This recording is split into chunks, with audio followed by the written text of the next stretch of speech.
table is if you are gifted with spiritual gift. Um, should you charge people for it?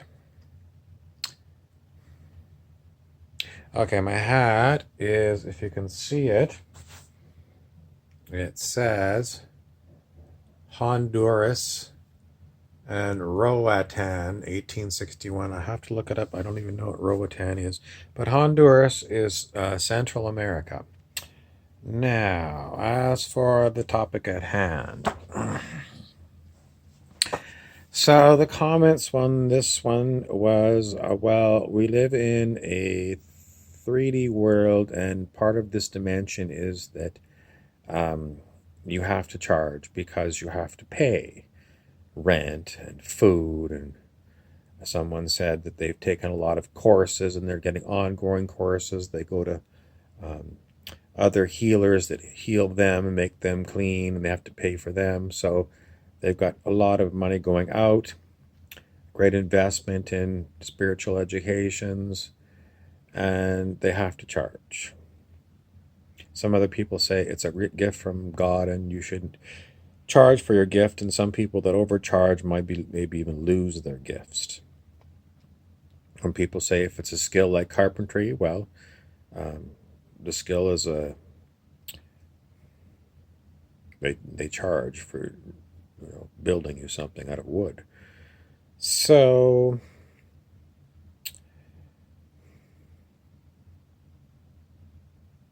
the last time I talked on this topic, I talked about Yogananda in his autobiography of Yogi, the story about two young, probably teen boys that went on a long trip with no rupees in their pockets.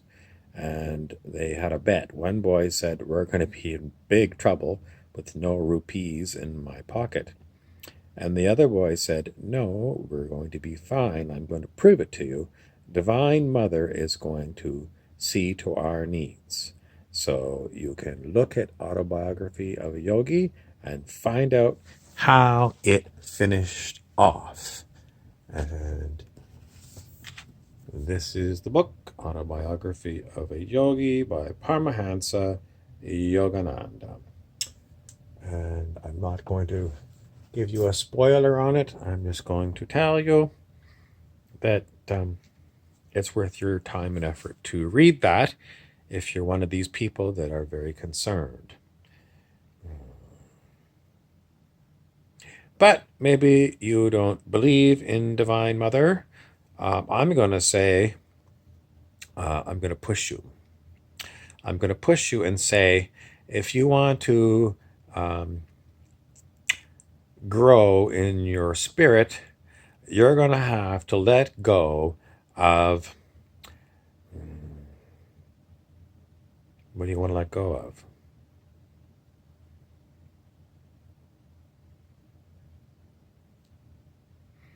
Do I charge for my spiritual gifts?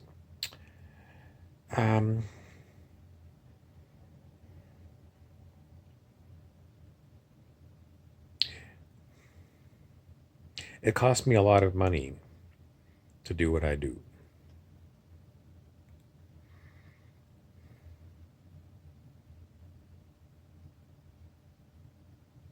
Believe it or not. So, what is my example for you if I'm a way shower? I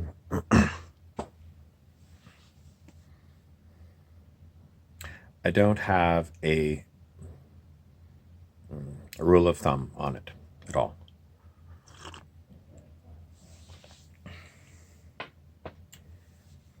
No rule of thumb is how I live,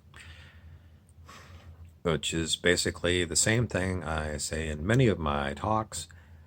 If you are present in the now moment, what comes up for you in the now moment is right for you in that particular now moment.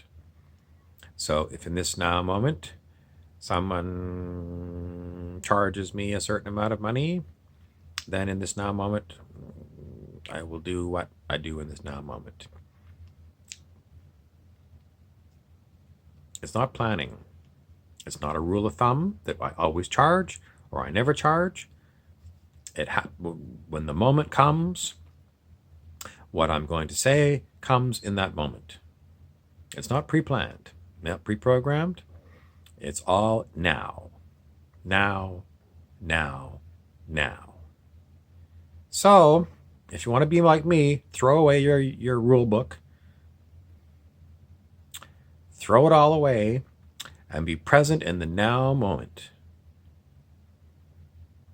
And someone said just the other day, a good way to make sure that you're not caught up in mind thinking, mind, monkey mind, is to take a deep breath before you speak. Or maybe a few deep breaths. Sometimes that's what I find I do. I don't speak. I take some breaths. I'm not speaking. I get so that I'm in the gap. Wayne Dyer, the teacher Wayne Dyer, he said, getting in the gap, which is the gap between thoughts. And once you're in the gap, then you have disconnected your mental activity. Why is that? Well, the mental mind is not as high as higher minds. The mind that's talking, the thinking mind, it's not the highest mind. So you want to disconnect it. So you can get past it to higher mind, higher consciousness. Your takeaway: be present in the now moment. Don't have rules of thumb. Don't have a schedule of fees. Don't decide to go to some course or some healer in advance. If you feel like you need a healing in the moment, see what comes up in that moment. Maybe all you need to do is wash your hands. Seriously, that might be all you need to do, is go wash your hands. If someone is like, your special healer or something, and they charge whatever they charge, I mean, sometimes I pay $40 to go and sit in float tank, saltwater float tank.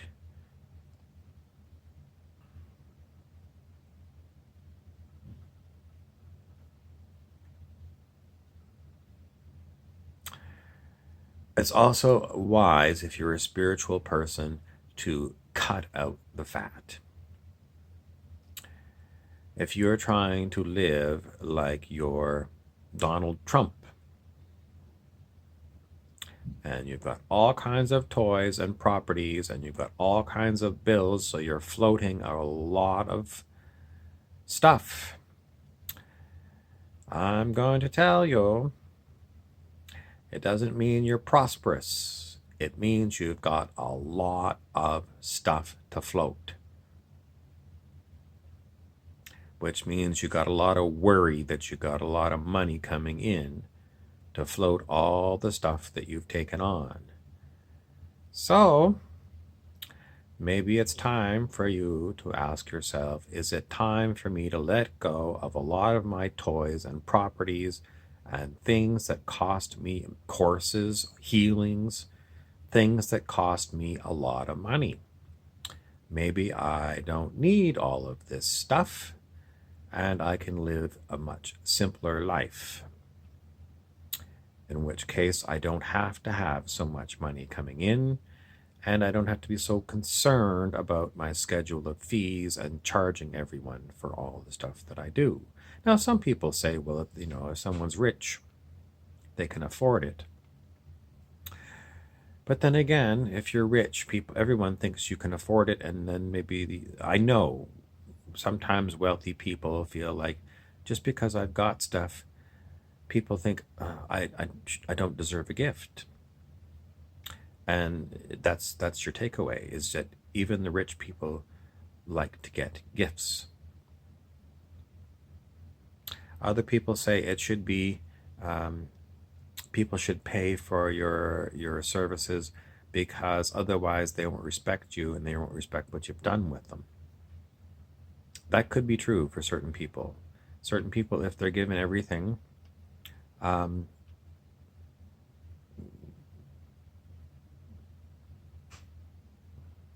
you know what I mean? You're given everything. Um, Spoiled child syndrome. A spoiled child that, gets all kinds of beautiful toys that other children would just become, oh, you got, and, they like, throw it down, break it the first day they get it. Um, so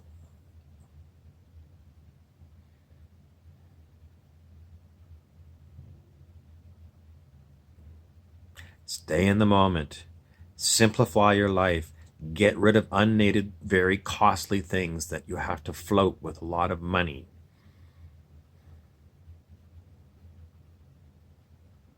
Those rules of thumb, rules of my finger. If you see some of the people who are noted spiritual teachers, quite a lot of them have a lot of stuff.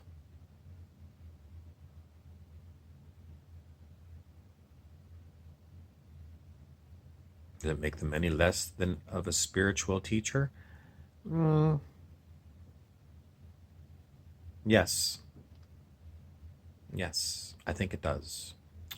I think if you're a spiritual teacher and you are way above the average person in your personal wealth, um, I mean, some people respect that. Some people are like so much about prosperity. It's like, I need money, I need all these things. So I'm going to go and become spiritual to become prosperous. Maybe that'll take you a certain distance. But it really is reinforcing egoic thinking. In other words, it's all about me, me, me, me, me. And I have to look after myself first. Even if I'm looking after others, I have to make sure I'm looked after. So, where is Divine Mother in your situation? You excluded Divine Mother from your situation because you've got it down pat. I've got all the money coming in from all my clients, and I got all the money going out for all my stuff that I'm paying for. So it's all very much 3D. It's all about,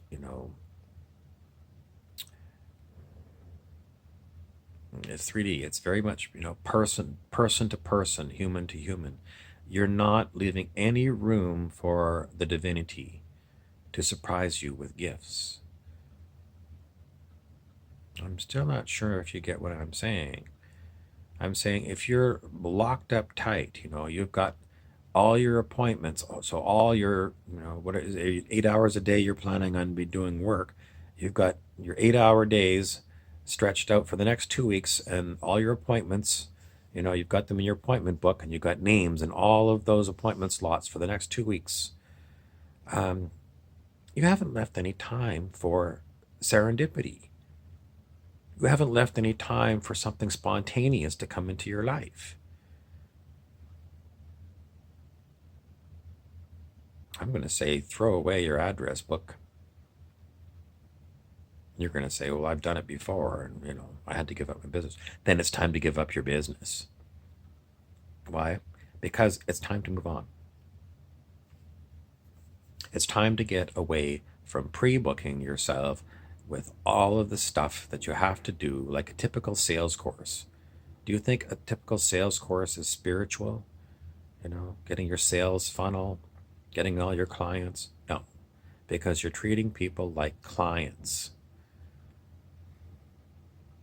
The difference between clients and family is clients are nobodies. They're nobodies who've got money. And a lot of these people, they set it up so they got a website and they pre-record their videos, like what I'm doing now. And in order to get access to these videos, you got to pay them access. And the system is all automated. They tell you this. The system's all automated. So people pay by PayPal and get into the website, and they watch what videos they want. And I don't know what videos they're watching. I don't care. I don't care about who's accessing my site. And I can go off to Hawaii and sit on the beach while the money pours in. A lot of people tell you this on the internet. This is the way to go. Passive income.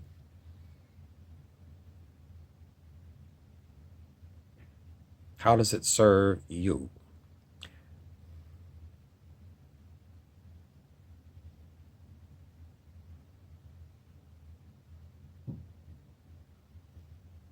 Well, all these people are getting, whatever value that, you know, they're getting from it.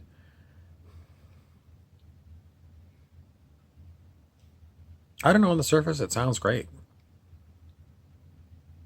but you're treating people like clients. You're treating people like they're not your family. I always say, does a grandmother charge their grandchildren money so to be their grandmother? No. So if you're going to be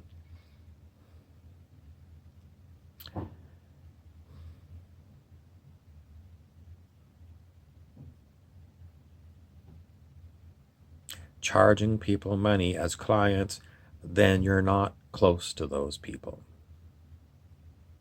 You're not gifting them things, you're charging them things. If you've been given a spiritual gift, which might be your intellect, it might be, strong arms to do massages. What's the difference between, you know, a really good massage and a crappy massage?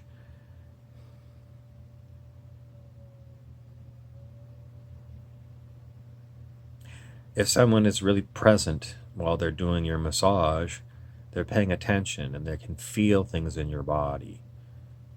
A crappy massage, it's just like, well, I learned how to do massage this way and I always do it this way.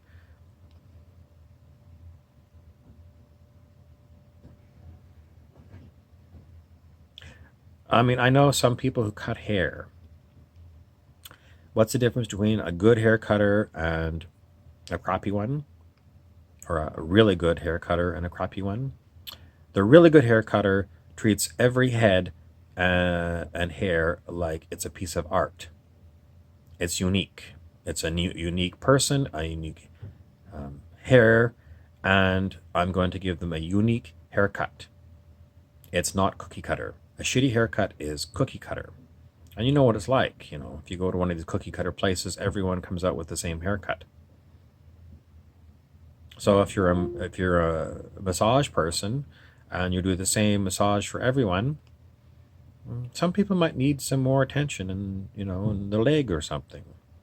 But if you do the same thing for everyone, then that person's not going to get their custom massage. And some people will say, well, if you're that good, you should charge.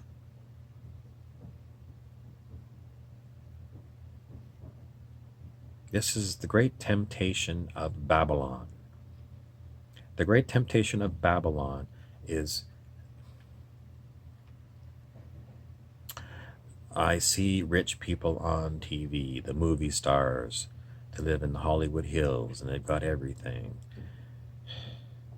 And when it's all said and done, I don't want to live in a little apartment and cook on a hot plate.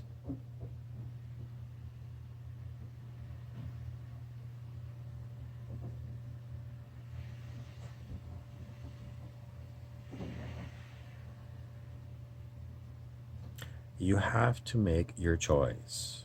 Are you going to go the way of the Illuminati, who use what they do in order to enrich themselves?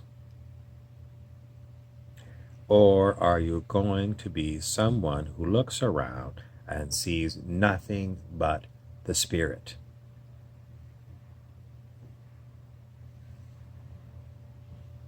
What I mean by that is, if a person shows up in your life, you'll see the Spirit has brought me this person. What do you want me to do with this person, Spirit? It's not, what do I want to do with it?